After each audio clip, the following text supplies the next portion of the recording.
The Great American Bash Tour is finally here. 12 cities on the tour, and the first stop, Philadelphia. And if we're going to be in Philly, you know we got to have an extreme theme to the show.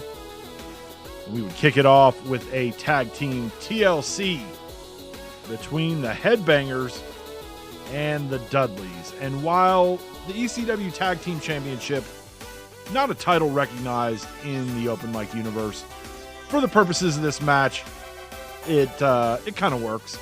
Now, both of these teams are appearing for the first time in our universe. The Dudleys, really the synonymous team when you think of ECW tag teams.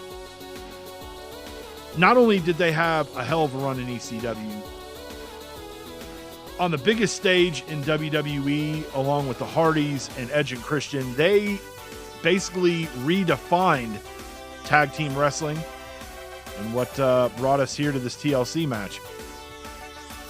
Now, Devon would be able to get to the top of the ladder, retrieve those two titles, and he and Bubba would pick up the win here in our opening match.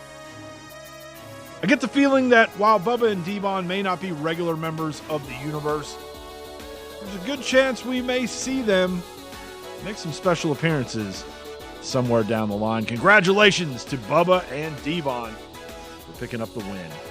Then in match 2, we had Ricochet taking on a mystery opponent. And that mystery opponent was the debuting Hook. Now, for those of you who may not know who Hook is, he is the son of ECW legend Taz. And this kid has got a huge, bright future ahead of him. And he's in here with Ricochet. Now, the last time we saw Ricochet at Money in the Bank, where he was victorious in the men's Money in the Bank ladder match, definitely caught off guard here, not expecting Hook. I don't think anybody in the entire stadium was expecting Hook. Ricochet would battle back Hook with the headbutt to bust Ricochet open. And then here he would with some more clubbing blows to the head of Ricochet before going for the cover and getting the 3 count. But if you'll see Ricochet reaching out and grabbing the bottom rope, but the referee didn't see it. This is not the first time this has happened to Ricochet. We saw the same thing happen at Elimination Chamber when he lost to Gunther. But Hook winning his debut in the open mic universe. Then we had our first championship match of the night. Sheamus taking on WWE United States Champion Bobby Lashley. Sheamus, who recently returned to the WWE after spending the last year in WCW. In year 1 of our universe was our inaugural WWE World Heavyweight Champion. Held that title on 2 occasions. But the year spent in WCW really didn't do anything of note. Now that he's back in the WWE, where he had his most successful run in our universe, he wants to get back to that championship level that he experienced his first time around. Now, for him, he's in there with Bobby Lashley, who has been a great United States champion on multiple occasions. And while Sheamus may have plans and aspirations for getting back to the world title picture, you know the opportunity to take a belt from somebody the caliber of Bobby Lashley is no small feat. Unfortunately for Sheamus, he's in there with Bobby Lashley, and Lashley was not looking to relinquish that United States Championship on this night. He would hit the spear, go for the cover, and get the 1-2-3. Bobby Lashley remains WWE United States Champion. Great opportunity tonight for Sheamus, but he just came up a little bit short. Then we would see Rhea Ripley in action, taking on Beth Phoenix. Now we're going to have some of these special attraction type matches over the course of this Great American Bash Tour. Some cases it might be a current superstar taking on a legend like we have here. It could be a classic match that took place in that city at one point in the past. Rhea, who lost her WCW Women's Championship back at Bash at the Beach to Raquel Rodriguez, jumped at the opportunity to be able to showcase her talents against a legend and a Hall of Famer like Beth Phoenix. Beth, who has not been active in some time, also showing up here with something to prove herself. And that's match up with quite possibly the most dominant woman on either brand, WWE or WCW, that we've got.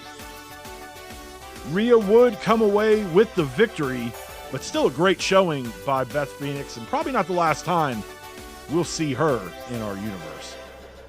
Then it was time for the WCW Tag Team Championship in a rematch from Money in the Bank. The former champions, the New Day, taking on the team that took those belts from them just a short time ago, the Street Profits. The Street Profits joining Imperium as the only tag teams in our universe to hold championship gold in both WWE and WCW. The Profits spent the first 2 years on the WWE side, and then just a couple months back getting drafted over to WCW. The tag team divisions in both brands are really solid, but I kind of got to give the edge to the WCW tag division. It is stacked. And not only do we have the Street Profits here, Pretty Deadly got drafted over. You've got the Viking Raiders still here, the OC. Lots of really good tag teams in WCW right now. The New Day thought maybe they would have an opportunity to win back their tag titles. Titles that took them a long time to get, almost 2 full years in our universe before they finally could call themselves champions. But they're going to have to wait for another night to get another run with those tag titles as Montez Ford and Angelo Dawkins retain. Then it was time for the WCW Cruiserweight Championship. Also a rematch from Money in the Bank. The former champion, Dirty Dom, and currently the only member of the LWO not holding gold, taking on Ilja Dragunov. Dragunov, this is kind of a theme. We're seeing a lot of recent draftees on both sides taking advantage of the fresh start, being on a new brand, getting opportunities, and looking to capitalize on them. Dragunov, who up until Money in the Bank had not been able to win a championship in our universe. And it wasn't an easy task. Dom, as much of a dirtbag as Dom is, he's been a great Cruiserweight champion. And now that we've got the newly reformed LWO and the run that they've been on, that only amplifies what Dom has been able to do. We may not like it, but at the end of the day, you can't argue with the results. And it's been working out for the LWO. Here, though, Ilja Dragunov victorious and remains your WCW Cruiserweight champion. Then in our co-main event, we would have a triple threat bingo hall brawl between 3 guys who are synonymous with ECW. The Sandman, Cactus Jack, and Terry Funk. A lot of people would say, if not for Terry Funk, then maybe ECW wouldn't have achieved the success that they did. Having somebody like him be there in the main event of their very first pay-per-view really helped solidify them as a viable option out there. Now, we all know how the ECW story ended, but that doesn't change the fact of the history that company had. And let's not forget reunion shows. a reboot of the brand, even though it wasn't really in the same tone and tenor of what ECW was. Here it is in 2024.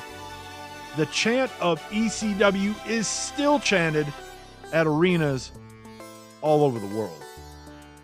The influence of ECW was found all through the Attitude Era in the WWE, as well as WCW, while both brands battled it out during the infamous Monday Night Wars. And while some of the business practices of ECW almost serve as more of a cautionary tale on what not to do, there's no denying that even today, the genius that is Paul Heyman, the mastermind behind ECW, is still evident and all over the WWE product here in 2024. The Sandman here delivering a pile driver to Cactus Jack. He would hook the leg and that would be it. Sandman is your winner. And he is victorious in this Bingo Hall Brawl here at the Great American Bash. Then in our main event, we would see another ECW legend, as well as a WWE Hall of Famer, Rob Van Dam, get a shot at Roman Reigns and the WWE World Heavyweight Championship. Okay, so this recap video has gone a lot differently than any of the other previous videos we've done like this. I kind of feel like I've done more commentary in general than kind of recapping and doing commentary on what you're watching on the screen.